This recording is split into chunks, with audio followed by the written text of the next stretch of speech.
Hello and welcome to Reviews. As always, I'm Plume Noir, and I worked a double today. A little bit tired, so I'm trying to keep the energy up. I don't drink caffeine, so I can't just have a coffee or anything. So, um, trying to keep it up. Plus, the Avengers Endgame trailer, the new one, dropped today, and I'm really looking forward to that movie.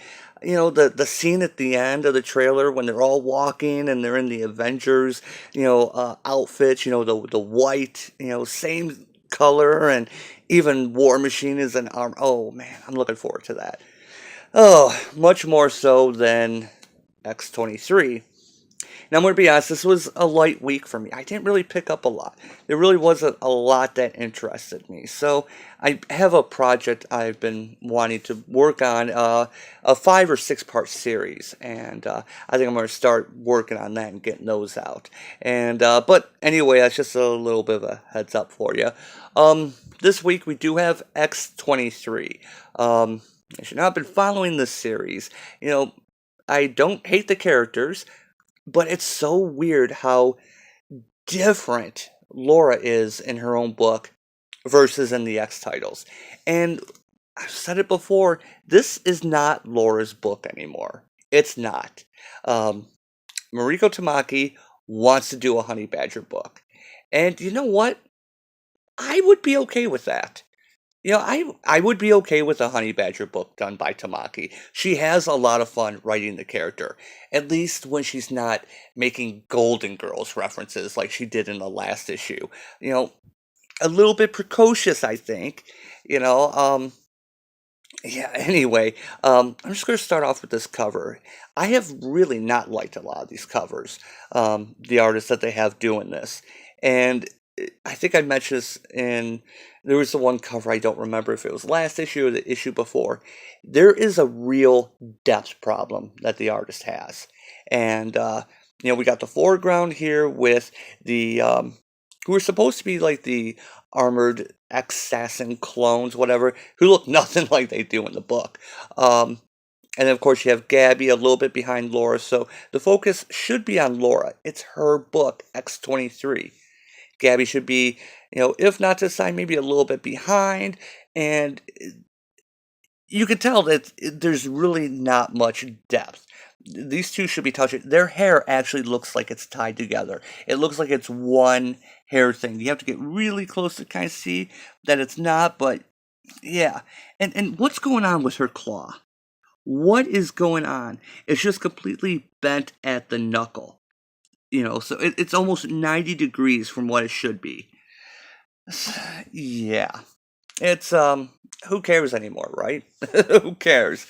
I'm just gonna pop into this issue because it'll probably be pretty quick. It's the conclusion of this assassin storyline, and at the end of the last issue, Laura came upon Dr. Chandler.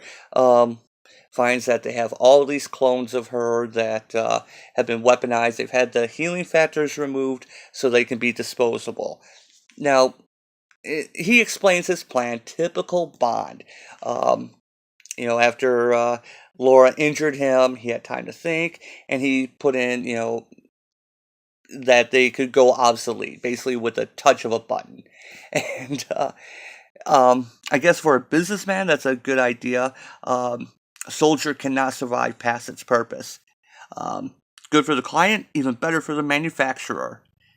You shredded their X genes so they couldn't heal. Couldn't heal, excuse me. Their DNA was already damaged. It was, as I said, lucky. I'm a businessman, X-23. I take lemons and make weapons. I'm not lucky. I'm a genius. Wait. So, he just said the DNA was already damaged. It was, as I said, lucky. You think you're lucky? I'm not lucky. I'm a genius. So, okay. Whatever. And we just have these panel fills where, she just says, wow, you know, I'm pretty sick of listening to geniuses like you. Now, I've been saying that the art in this book, in this series, has not been bad. Who is the artist again? What does that say? Diego. Oh man, I'm going to screw that up. So yeah, that person. I don't even want to mispronounce it and disrespect. Um, the art's been pretty good. This issue, though, I think is a little bit rushed. There are some good crowd scenes, but when anyone is not right up in focus, you get, let's see if I can get my camera to focus, you get things like this. And that's not even the worst of it. So yeah, here comes the fight, and I don't understand Laura in this. You know, she's already fought the one ex-assassin who, what was her name? What it, Turks, Talks, however it was, and had trouble with that. She has a whole warehouse full of them. So what's she going to do? You think your disposable army could take me down? And so Dr. Chandler basically activates them, and they all light up and start coming for her.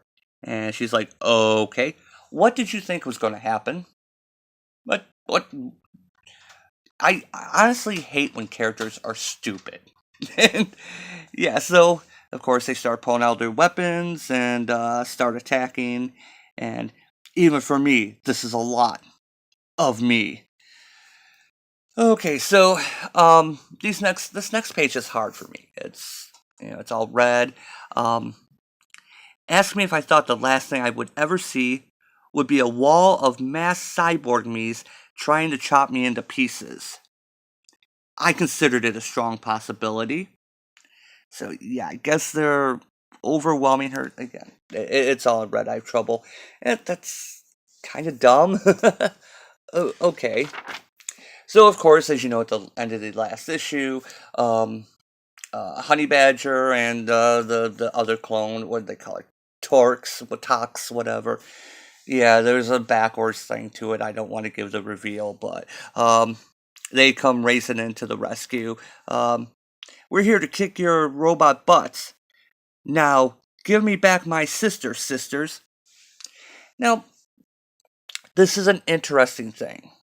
So, Gabby has befriended this other cyborg, this ex-assassin. And she knows that all these other ones, hi Butters, the Butters snuck up.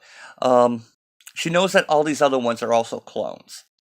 So of course they're trying to kill Laura, so I can understand the whole self-defense thing. Okay, fine. Um, but what was it about this one that made her so caring, I guess you could say, toward the one and not the others? So yeah, Laura's just been torn up, and so Laura's going to go after Chandler. Um, and you know, Laura's asking, "What is she doing here? Helping us not get shredded into tiny pieces. This is a lot of us." And remember what I said? Anything that's in the background, it looks like the artist rushed through. Look at that! It's like Charlie Brown. Now I understand it's, you know, smaller space, but you have to remember they're not drawing on, you know, the size of a comic book. They're using the big poster board, and yeah. But there is a lot of detail toward other things during the fight scene. Um, and so yeah, she's going after Chandler, and Gabby and the assassin Talks has to uh, hold them back. And this book is very by the numbers. I mean, we knew when this started where this was going to go. Um, so yeah, we have more of the Gabby. Yeah, again, that face. Look at this. Look at that. My mouth is a triangle. Um, and Gabby's just talking throughout the whole thing, and you know, this is the weirdest family reunion I've ever had, and that's saying something. And so the ex-assassin Talks, whatever, uh, you know, points up there. Do a fastball special. And so she throws Gabby, and yes. How would she know what a fastball special is? Just curious. So she breaks in through the window and gets in there, and as Laura is going for the doctor, as he's trying to make his escape, and yeah, you know, you get to see Laura being a badass here again. Once again, we see Gabby taking down people, no problems. I know she's indestructible, but Laura, the star of her own book, is the one that's just getting messed up. Okay, so, oh, bye, Butters. So, of course, the cyborg is really messed up. She got really injured. And of course, they have the compromised healing factor. So she's pointing to the council, and again, now the other other cyborgs are coming up for them, while Laura's jumping to the helicopter, and then she starts carving something and points to that. What exactly is she carving? I'm not really sure. ITX? So I don't know. I went through this and I'm like, what? Oh yeah, that's her name, Twux. But basically you can figure it out. It's a self-destruct thing. And we know where this is going. Gabby, it's not fair. It should be fair for the us's too. Now, here's something. This here, I don't know what this is. I don't have a problem that other people have talked about with ink smudging on their fingers from like the covers and that. But I did notice this ink looks like it's smudged from over here. But this page here, I don't know what this is. When two aggressive species share the same environment, evolution demands adaptation or dominance. I thought this might be an ad. But is this part of the story? And if it's an ad, it's a poor ad because it's like, okay, I turned a few pages and went back and forth to see if there's a reference to it. But it looks like it might be part of the story, a commentary, and we wasted a whole page on that. What is the purpose of this? I checked a couple other comics and they didn't have this page, so I don't think it's an ad. I think it's supposed to be part of this, and I'm not going to buy the digital version just to see if it's in there. And so yeah, I should just stop here because we know where this is going. Tooks, Tox, whatever, flies up and gets onto the helicopter that Laura's on as Dr. Chandler's going to try to escape. We know the self-destruct thing. We know that button is. It's being engaged. You can see where this is going. And it's not bad. It's not bad. But it is so by the numbers. There is, you just know exactly where the plot is going. If you read the previous issue, you knew Laura, that Gabby was on her way to rescue Laura. When you saw the face-off with Dr. Chandler, she's going to try to escape. It's no surprises. It is, I guess it's like a Twinkie. This is the Twinkie of comic books. You know what you're getting into. There's no surprise. And you feel a little bit guilty afterwards. Like, I should not have bought this. There's better things out there. Yeah, it's, again, Gabby, Tamaki likes to write Gabby. And it shows. And you get to the point where you don't even care. It's not so much that Gabby is stealing the every scene she's in. It's she gets all the best lines. She's so enthusiastic. But when Laura is just getting pounded, at least we see her do something in this issue besides just kicking someone, as we saw in a previous issue. Now, I understand it's the whole thing, Laura's a little bit more solemn and quiet, and Gabby's the younger motor mouth. But the dynamic is weird in this book. This is Gabby's book. It's not Laura's book. And to be honest, I'm surprised there's an issue after this one. I really expected this book to be canceled. I think it was after I put up my review of West Coast Avengers that I found out that was being canceled. So I expected this one to be in that wave. And I imagine that we're going to see it canceled really soon. Um, as far as this book goes, I'm gonna go 3 o'clock. I mean, it's really not bad. The series has been picking up a little bit, um, but again, it's predictable. It's yeah. I mean, there was no surprise. Um, Everything was just laid out, and it just kind of goes beat, beat, beat, beat, beat. I don't know what that one blank, mostly blank page was with text. If Mariko just had to fill a page or something. Um, so yeah, I still say this book's on its way to being canceled. Um, and so yeah, if Mariko ever got a Honey Badger book, I'd probably read it.